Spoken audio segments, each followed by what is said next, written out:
नमस्ते। अच्छा, कभी सोचा है कि फ़ोन से लेकर टोस्टर तक हर इलेक्ट्रॉनिक डिवाइस के अंदर क्या होता है? उसके दिल में होता है एक सर्किट, बिजली का एक छोटा सा रास्ता।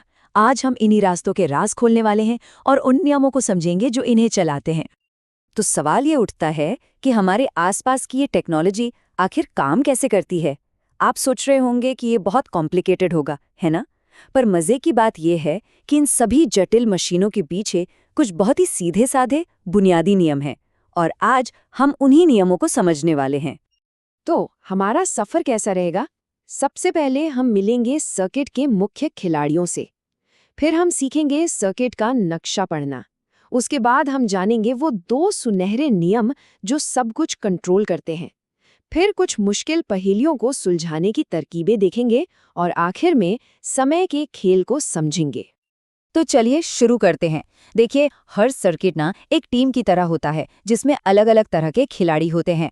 कुछ होते हैं जो एनर्जी देते हैं और कुछ उसका इस्तेमाल करते हैं। इन्हें समझना ही हमारा पहला कदम है। तो सबसे पहले ये समझिए कि दो तरह के मेन प्लेयर्स होते हैं, एक्टिव और पैसिव। एक्टिव कंपोनेंट्स मतलब जो एनर्जी देते हैं, जैसे बैटरी हो गई या कोई पावर सोर्स। ये सर्किट में एनर्जी डालते हैं। और फिर आते हैं पैसिव कंपोनेंट्स, जैसे कि कोई बल्ब या हीटर, जो उस एनर्जी को इस्तेमाल करते हैं। इसे एक शहर की तरह सोचिए। पावर प्लांट एनर्जी बना रही है और घर फैक्ट्रियां उसे कंज्यूम कर रही हैं। सिंपल। अच्छा, अब जो एनर्जी देने वाले हैं ना, उनमें भी दो किस्में हैं। पहले है इंडिपेंडेंट सोर्स। जैसा नाम से ही पता चल रहा है, ये बड़े इंडिपेंडेंट होते हैं। ये हमेशा एक फिक्स्ड वोल्टेज या करंट देते हैं।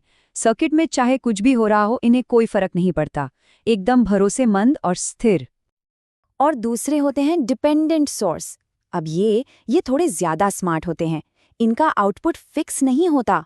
ये सर्किट के किसी और हिस्से को देखकर अपना आउटपुट बदलते हैं। मतलब वहां वोल्टेज या करंट कितना है, उस हिसाब से ये काम करते हैं।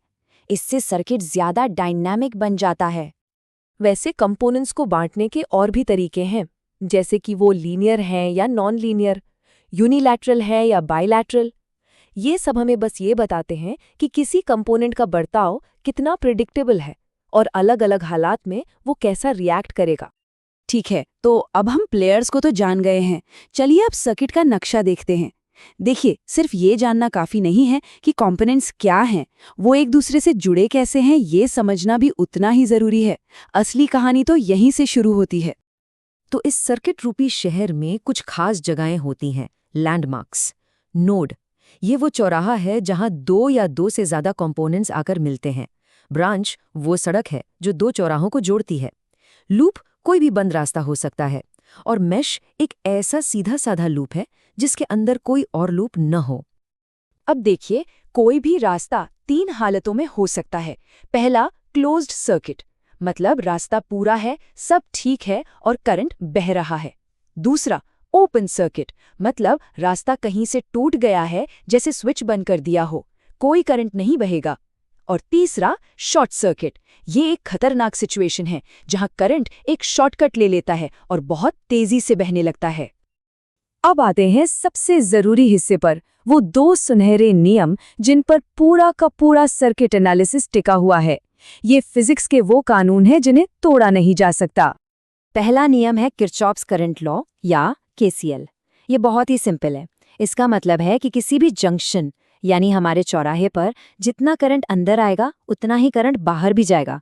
चार्ज कहीं गायब नहीं हो सकता। बिल्कुल ट्रैफिक चौराहे की तरह गाड़ियां अचानक हवा में तो गायब नहीं हो सकती है ना। और दूसरा सुनहरा नियम है किरचॉफ्स वोल्टेज लॉ यानी केवीएल। ये एनर्जी के बारे में है।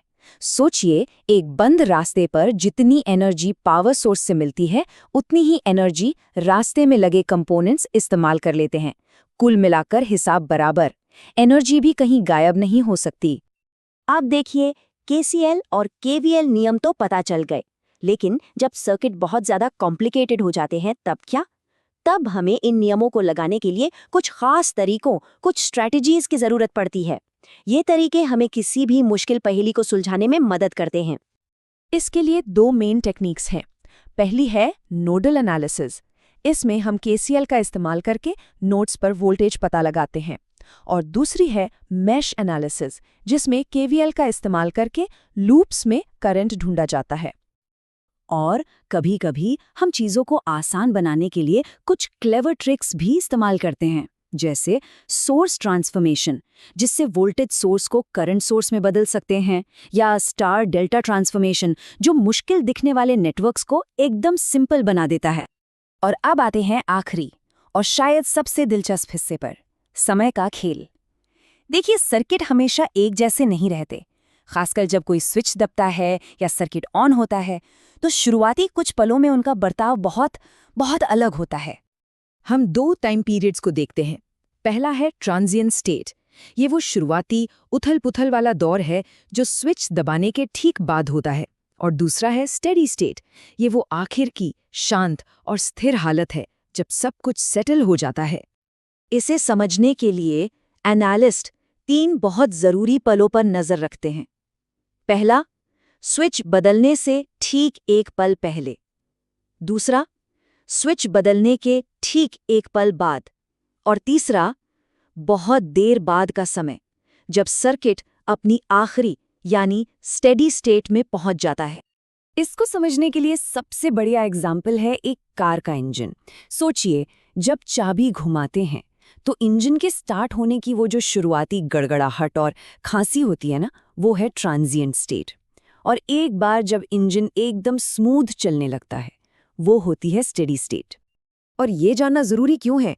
क्योंकि आर, एल और सी यानी रेजिस्टर, इंडक्टर और कैपेसिटर, इन जैसे मेन कंपोनेंट्स का बर्ताव इन शुरुआती और आखिरी हालतों में ज़मीन आसमान का फ़र्क रखता है।